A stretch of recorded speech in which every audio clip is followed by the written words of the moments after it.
There we go. George Hamill, Great you're job, on. Director Alex over there. Well, thank you.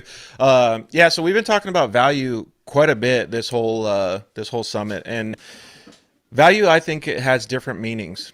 And social media, we just talked with Rich Hausman and Megan, obviously, about the social media stuff. I think that aligns a lot with how podcasts have changed. And Don O'Neill with, excuse me, Racers and Rental Cars will be able to confirm this as well. But going on podcasts, I think, expands your reach a little bit and allows you to be able to be a little bit more real when you talk with people about potential audience gains and sponsorships. And what I mean by that is you have more time to be able to communicate with people. On social media, a lot of times when you're doing communication, you're looking for likes and you're looking for interactions and stuff like what Rich was saying. But a lot of that is talking at people. The key word is at people. And when you talk on a podcast, you can talk with people and you can engage with them and you can associate with them and you can ask questions back and forth. And I think that creates a lot of value because a lot of us all have the same questions and comments and different interests that we can talk about. And it's not just a surface level thing like social media.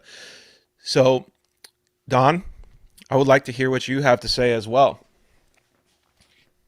Well, thanks, George. Actually, we started a podcast based off of the fact that it was an education piece. Not so much that we were interested in creating more value for Cameron's top fuel driver, more well known because of Race Pack in his past. Myself, we're both marketers. We both have backgrounds in marketing, and we were just at the point where, in a way, honestly, tired of seeing people do it wrong and just wanted to take time out. And we did a show and we had executives on and subject matter experts within the motorsports world. And then it spiraled. That's when it spiraled into the point of, okay, now we have companies like Manscaped and CBD MD reaching out to us and saying, hey, look, you guys have got great metrics.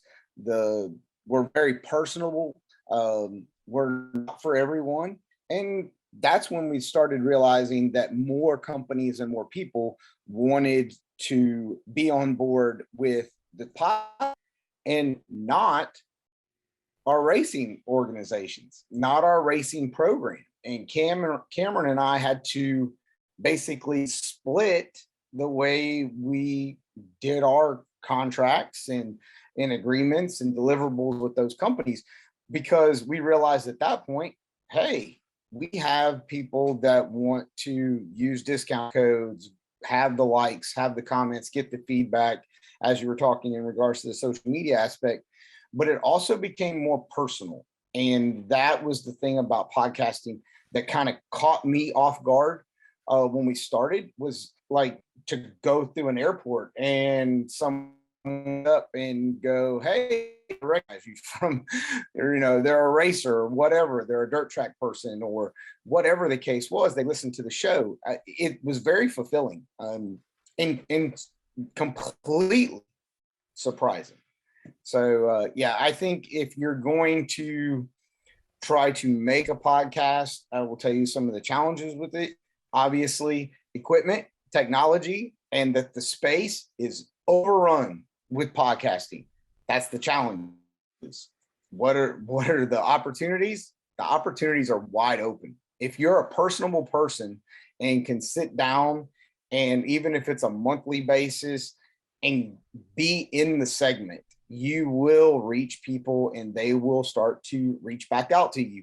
And then you create that customer conversion of more of establishing rapport. And now you have something that you can show companies, and that it's not just the on track piece. With the way the economic structure is moving in motorsports, the on track piece and delivering more ROI opportunities is going to be significant, especially in, I would venture to say, forecasting probably the next 2 to 3 years. It's going to be huge that the technology piece is going to provide more of an ROI side.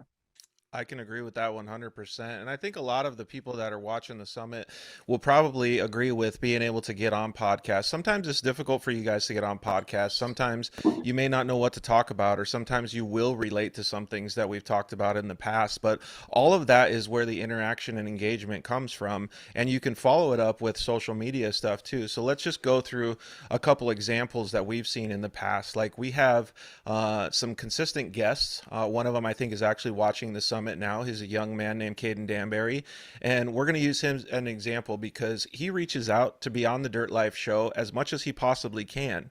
He does it for a few reasons. He does it for one main reason is because he can associate himself along with other top guests that we have. Let's just say it's a top off-road racer, Rob McCachran or somebody. He can associate, he can come co-host the show, he can do different things. So he's now in those social media posts sharing information with those top level drivers, growing his audience, getting recognized, and now he can genuinely show his personality, share his story, something that he didn't get to do at the races because he was so busy, something that he may not have been able to do online or on social media through Instagram because he didn't have enough time. And it really, really elevates the growth of his potential sponsorship and notoriety because he's allowing himself to be in those places. And without the podcast, that stuff, those interactions wouldn't happen. Don, do you have some examples that are similar to that? A lot of the, I want to say, roster of people that we've had on have really been from the educational standpoint. Our show, we don't really do race recaps. That's the, there's a lot of different forms of motorsports that do race recaps and so forth. When I'm thinking about Flow Racing and some Speed Sport Network and so forth, there's other platforms. They do race recaps and we don't. So atypically, if a racer comes onto our show, it's because they're doing something in the motorsports marketing world. We've had Megan on the show. Alex obviously has been on our show in the past.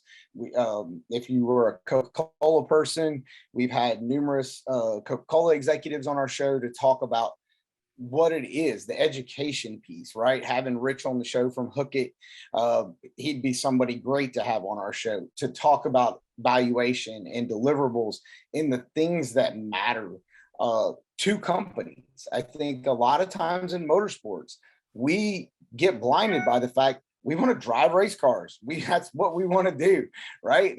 We want to drive. But early on in my grad school in marketing and within the Army, I realized it has nothing whatsoever to do about racing. It has to do with the bottom line. 9 times out of 10, most people don't care about what the racing is. They want to know what you're doing for them to help their marketing team as an asset to increase sales on their P&L sheet.